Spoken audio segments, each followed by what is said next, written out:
দায়িত্ব পালন করেছেন তিনজন প্রধান নির্বাচন কমিশনার, রকিবুল হুদা, নুরুল হুদা এবং হাবিবুল আওয়াল। 14, 18 এবং 24 এই তিনজনের বিরুদ্ধে বাংলাদেশের বৃহত্তম দল বিএনপি মামলা করেছে এবং এই মামলার জেরে জনাব নুরুল হুদা তাকে প্রথমে গ্রেপ্তার করা হয়েছে, তারপরে হাবিবুল আওয়ালকে গ্রেপ্তার করা হয়েছে বলে এখন পর্যন্ত আমি জানি। রকিবুল হুদার যিনি 2014-তে নির্বাচন করেছেন, তিনি কি পলাতক, জীবিত না দেশের বাইরে, এটা আমি জানি না, বা এখন পর্যন্ত তার গ্রেপ্তারের কোনো খবর আসেনি। তো হাবিবুল আওয়াল সাহেবকে কিভাবে গ্রেপ্তার করা হয়েছে, কোথায় আছেন তিনি, বা কি হচ্ছে না হচ্ছে সেটা নিয়ে মানুষের অত আগ্রহ নেই, কিন্তু নুরুল হুদা সাহেবের সঙ্গে যে আচরণ করা হয়েছে সে আচরণ নিয়ে সারা বাংলাদেশ তোলপাড়। তাকে যখন গ্রেপ্তার করা হলো, সেই গ্রেপ্তারের আগেই সেখানে ছাত্র জনতা বা মব সৃষ্টিকারী যারা রয়েছেন তারা সেখানে গেলেন। তাদের সবারই রাজনৈতিক পরিচয় আছে এবং এই রাজনৈতিক পরিচয় নিয়ে পরে কথা বলবো। সেই রাজনৈতিক পরিচয় যারা লোকজন রয়েছেন তাদের চেহারা সুরতের সঙ্গে তাদের রাজনৈতিক পরিচয়টা মেলে না, মানে যারা এই মব করেছেন। তো তারা এই মব করে এই ভদ্রলোকের মালায় জুতার মালা পরিয়েছেন, তাকে তুই তুকারি করে কথা বলেছেন, তাকে হয়তো মারধর করেছেন এবং তার আগে যেটা করেছেন যে তার গালে প্রকাশ্যে জুতো মেরে আবার সেটা ভিডিও করেছেন এবং সবাইকে গর্ব করে, অহংকার করে যে এই ভিডিও করে এবং সব জায়গায় ছাড়িয়ে দাও। এবং এই ঘটনা যখন সামাজিক মাধ্যমে ছড়িয়ে পড়েছে, তখন সাধারণ যারা বিবেকবান মানুষ, সুস্থ মানুষ, দেশের কল্যাণ চায়, তারা সবাই চারিদিকে প্রতিবাদের ঝড় তুলেছেন। কিন্তু উগ্র যারা, আমাদের দেশে ইতিমধ্যেই একটা বিরাট উগ্র গ্রুপ তৈরি হয়ে গেছে, যারা মব সন্ত্রাসকে পছন্দ করে, যে মব হওয়া উচিত, যারা গালাগাল পছন্দ করে, এটা একটা কালচার হয়ে গেছে। যে কোনো মানুষকে গালাগাল করতে হবে, বাপ মা তুলে গালাগাল করতে হবে এবং সবার জন্মের সনদ সাথী নিয়ে ঘুরতে হবে, বিয়ের সনদ সাথী নিয়ে ঘুরতে হবে এবং যে কোনো সম্পর্কের মধ্যে এবং যে কোনো জন্মের মধ্যেই আমাদের এই সমাজে একটা বিরাট গ্রুপ তৈরি হয়ে গেছে সামাজিক মাধ্যমে। তারা ত্রুটি খুঁজে পান যে কোনো মানুষকে আক্রমণ করার জন্য। তার জারজ, সে জারজ সন্তান, তার বাপ খারাপ, তার মা খারাপ, এই অন্যকে ছোট করার জন্য এই কথাগুলো বলতে হবে।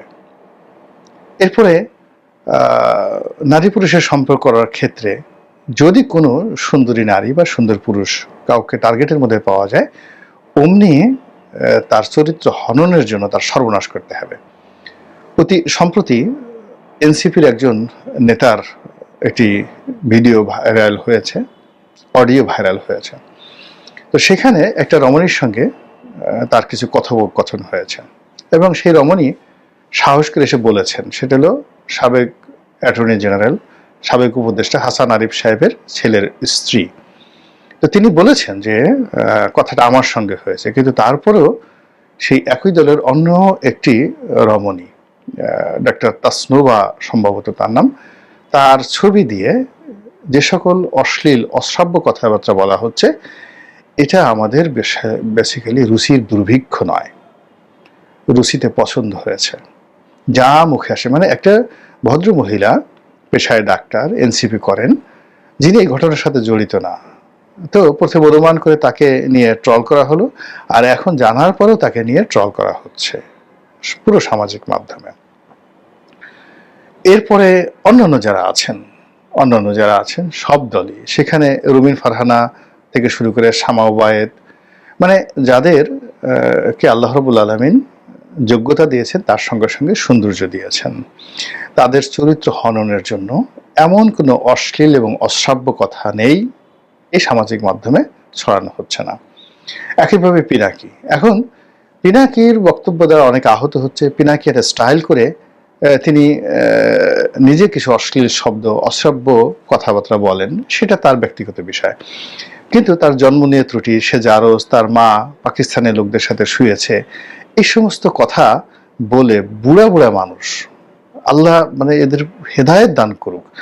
বুড়া বুড়া মানুষ, তারা সেই পিনাকি নিয়ে যে সমস্ত কথাবার্তা বলছে এবং বলছে আমি পিনাকির চাচা হই।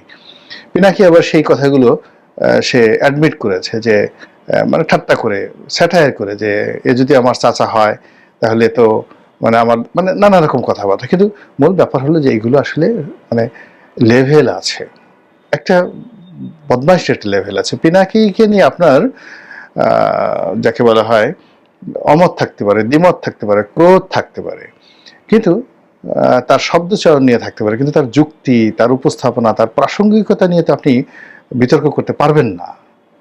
এখন সে হয়তো একটা বাজে কথা বলছে, একটা বাজে অঙ্গভঙ্গি করছে, কাউকে টার্গেট করে একটা কথাবার্তা বলছে, কিন্তু কিন্তু সে যুক্তি দিয়ে তো তার কথাটা বোঝানোর চেষ্টা করছে। এক, দুই নম্বর হলো আমাদের মহান মুক্তিযুদ্ধে তার পরিবারের একটা বিরাট ভূমিকা রয়েছে এবং তিনি বগুড়ার অত্যন্ত সম্মানিত একটা পরিবার থেকে এসেছেন। তার মা সম্মানিত মহিষী রমণী, তার বাবা ওই বগুড়া শহরে হিন্দু মুসলমান সর্বজন শ্রদ্ধেয় একজন ব্যক্তি। এখন আপনি তার জন্ম নিয়ে টানাটানি করছেন, এটা কি ধরনের কথা? এগুলো ভালো না, মানে এগুলো আমি কারোর জন্য এগুলো আমি শোভনীয় না। তো এই যে একটা কালচার শুরু হয়ে গেছে, যে যখন একটা সমাজে অশ্লীলতা চলে আসে, ক্যারেক্টার অ্যাসাসিনেশন, কাউকে কারো চরিত্র হনন করার জন্য যখন মানুষ নেমে আসে, তখন কেউ বাদ পড়ে না। এটা যারাই করেছেন, আপনি দেখেন আওয়ামী লীগ জমানাতে শেখ হাসিনার মুখ দিয়ে বেগম খালেদা জিয়া সম্পর্কে, তারেক জিয়া সম্পর্কে যে কথাগুলো বলা হচ্ছে, তার 10 গুণ এখন তাকে নিয়ে বলা হচ্ছে না, তার পরিবারকে নিয়ে বলা হচ্ছে না। এটা কি মানে তার জন্য ভালো হয়েছে বলেন তো? আবার এখন বিএনপির যারা লোকজন রয়েছে, তারা যদি সীমা অতিক্রম করে, আগামীতে তাদেরকে নিয়ে কথা বলা হবে না, এটা বলা যায় না। তো যেটা বলছিলাম যে দেখেন, যে নুরুল হুদা সাহেবের উপর মানুষের ক্রোধ আছে, ক্ষোভ আছে, ঘৃণা আছে, এটা সত্য, কিন্তু সেগুলো প্রকাশ করার কতগুলো নিয়ম আছে। এখন আমাদের দেশে নয়, সারা দুনিয়াতে যেটা হয় সেটা হলো, আপনার যখন অপছন্দ হয় কাউকে, তার কুশপুত্তলিকা বানায়, সেটা দাহ করে, তারপরে শেষে তারও মূর্তি বানিয়ে সেখানে জুতো মারে, স্যান্ডেল মারে। এটা বিশ্ব জুড়ে এটা হয়। ডোনাল্ড ট্রাম্পের মূর্তি বানিয়ে তার পাছার উপর আচ্ছা মতো জুতো মারা হচ্ছে ওয়াশিংটন ডিসিতে। এটি না ডোনাল্ড ট্রাম্পের রাগ হয় না, কিন্তু ডোনাল্ড ট্রাম্পের গালে জুতো মারা তো দূরের কথা, এরকম একটা যদি কোনো কাজ করায়, পুরো আমেরিকাতে যুদ্ধ লেগে যাবে, তছনছ করে ফেলবে সমস্ত কিছু। যদি ডোনাল্ড ট্রাম্প কোনো দেশে গিয়ে, আমেরিকার সবচেয়ে যে লোকটি ডোনাল্ড ট্রাম্পকে অপছন্দ করে, সেও যুদ্ধ ঘোষণা করবে সেই লোকের বিরুদ্ধে, সেই দেশের বিরুদ্ধে। এটা একটা কালচার। এখন নুরুল হুদা সাহেব গ্রেপ্তার হবেন, কোর্টে নেবেন, এখন তার বিরুদ্ধে মিছিল হবে, তার কুশপুত্তলিকা দাহ হবে, এটা বিশ্বব্যাপী ওকে। কিন্তু তাকে যেভাবে তার ঘরের মধ্যে ঢুকে যে মবটা তৈরি করা হয়েছে, এবং এই মবের ফলে যারা মব সন্ত্রাস করতে ইচ্ছুক, বা যে সমস্ত মানুষ যাদের প্রতি বিক্ষুব্ধ হয়ে আছে, তাদের প্রতি প্রতিহিংসা চরিতার্থ করতে ইচ্ছুক, তাদের সাহস বেড়ে গেছে এবং এই জিনিসগুলো চলতেই থাকবে।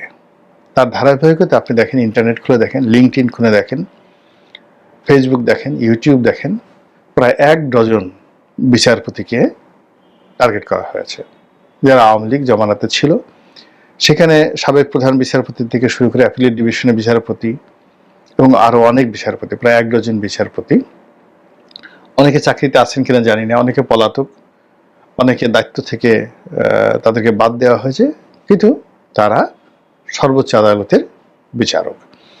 এখন সেই 1 ডজন বিচারকদেরকে টার্গেট করে এই ফেসবুকে বিভিন্ন রকম পোস্টার, ব্যানার বানিয়ে তাদেরকে গ্রেপ্তার করা, তাদেরকে জুতোর মালা পরানো, তাদের সঙ্গে একেবারে নুরুল হুদা সাহেবের সঙ্গে যে ধরনের ব্যবহার করা হচ্ছে, এরকম ব্যবহার করার জন্য ফেসবুকে কিন্তু উস্কানি দেওয়া হচ্ছে। এবং দেখুন, নুরুল হুদা সাহেবকে গ্রেপ্তার করা হোক, এরকম একটা দাবি ফেসবুকে কিন্তু তোলা হয়েছিল, তার বিচার হোক এরকম একটা দাবি ছিল, এবং এরকম একটা আশাও ছিল মানুষের। কিন্তু আমরা কেউ কল্পনাও করিনি যে তার বাসায় ঢুকে তাকে এইভাবে মব সৃষ্টি করে গণপিটুনি দেওয়া হবে, তার গালে জুতো মারা হবে, তারপর জুতোর মালা পরানো হবে। এটা আমরা কেউ কল্পনা করিনি। তো কোনো রকম কল্পনার বাইরে গিয়ে যদি মব সন্ত্রাসটা এই পর্যায়ে পৌঁছাতে পারে। অর্থাৎ আপনি যদি চিন্তা করেন গত 10 মাস আগে যে মব হয়েছে, এখন সেই মবটা বাড়তে বাড়তে এখন কোন পর্যায়ে চলে এসেছে। আমরা উপজেলা পর্যায়ের একজন মুক্তিযোদ্ধা, ইউনিয়ন পর্যায়ের একজন আওয়ামী লীগ নেতা গাছের সঙ্গে বেঁধে তার গলায় জুতোর মালা পরানো হচ্ছে, তাকে মারা হচ্ছে, এই দৃশ্যগুলো আমরা দেখে আহত হয়েছি।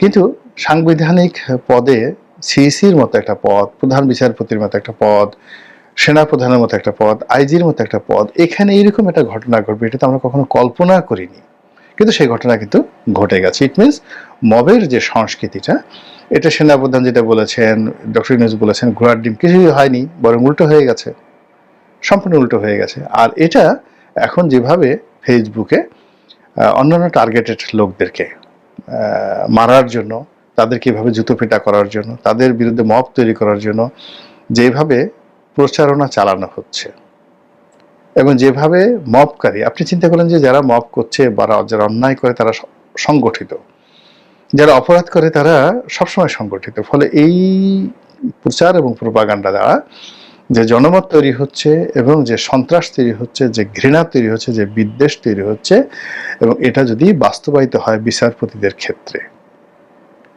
দেশ থাকে, বিচার বিভাগ থাকে। এখন আমাদের বিচার বিভাগ অনেক সুমোটো রুল করেছে, অনেক ক্ষমতা দেখিয়েছে, আওয়ামী লীগ আমলে অনেক ক্ষমতা দেখিয়েছে, এমনকি আওয়ামী লীগের বিরুদ্ধে ক্ষমতা দেখিয়েছে, এরশাদের জমানাতে এরশাদের বিরুদ্ধে ক্ষমতা দেখিয়েছে। কিন্তু এখন কি হলো, এই মবের ভয়ে সব কিছু যেখানে তছনছ হয়ে গেছে। ফলে এই বিচার অঙ্গনের 1 ডজন বিচারপতির ছবিকে পোস্টার বানিয়ে, লিফলেট বানিয়ে যেভাবে প্রচার করা হচ্ছে ওদেরকে ধরার জন্য, ওদেরকে জুতো পিটা করার জন্য, ইত্যাদি ইত্যাদি, এটা শোভনীয় নয়। অন্যদিকে নুরুল হুদার এই গ্রেপ্তারের পরেও আমাদের সমাজের অনেক শিক্ষিত লোক, অনেক যাকে বলা হয় সেলিব্রিটি, তারা বলছে, তারা এটা নিন্দাবাদ জানাচ্ছে না, তারা বলছে যে উনি যে অন্যায় করেছেন তাকে যদি 100 বার ফায়ারিং স্কোয়াডে নিয়ে মারা হয় তবুও তার অপরাধের মানে শাস্তি পর্যাপ্ত হবে না। চিন্তা করেন যে আমরা উগ্রতার কোন পর্যায়ে চলে গেছি। এবং এই যে মেসেজগুলো দেশের বাইরে যাচ্ছে, বিনিয়োগ আসবে, এই মেসেজগুলো দেশের বাইরে চলে গেছে। চট্টগ্রাম বন্দর যারা চালাতে চান, আনতে পারবেন না, যারা ইউনূস আপনি আনতে পারবেন না। এই মব বন্ধ করেন আগে, সবার আগে। যে সর্বনাশ ঘটে গেছে সেই সর্বনাশ তো আর ফিরে আমরা মানে সুরাহা করতে পারবো না, ফিরেও পাবো না সেই সুসময়। কিন্তু আগামীতে যেন এটাকে উপলক্ষ করে আরো বড় কোনো সর্বনাশ না ঘটে, সেই ব্যাপারে অচিরেই সতর্ক হন।